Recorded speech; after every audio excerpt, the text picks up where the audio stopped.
Song Ri was 16 when he died, killed by a bomb.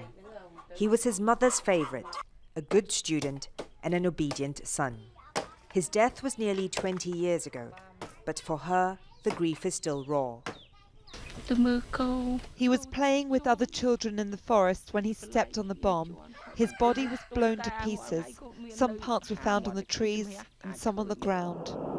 Song Ri had stepped on a bomb, dropped by the US military during the Vietnam War. At least 200,000 people were killed here, and huge swathes of farmland in eastern Cambodia were destroyed.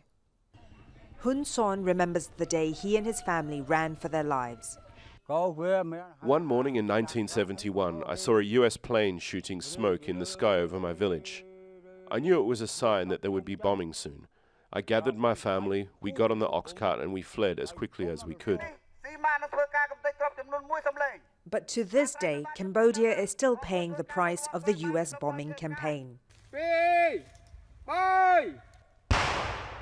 Staff from the Cambodian Mine Action Center carry out the painstaking and deliberate work of identifying and destroying unexploded bombs.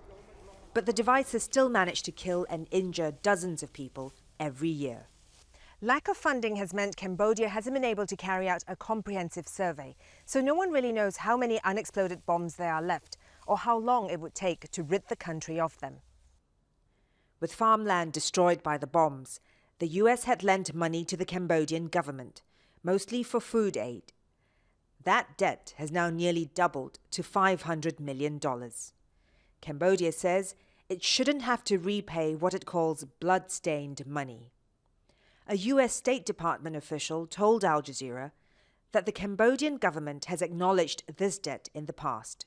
We lack the legal authority to write off debts for countries that are able but unwilling to pay.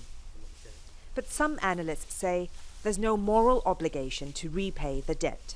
Regardless of Cambodia's capacity, which I still think they do not have that capacity, but even if they do have that capacity, they should be asked to repay a dirty debt that was actually a result of a war that Cambodia did not choose to be involved in.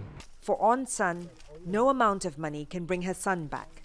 But she says it's the US who should be paying her family for the grief they've had to endure.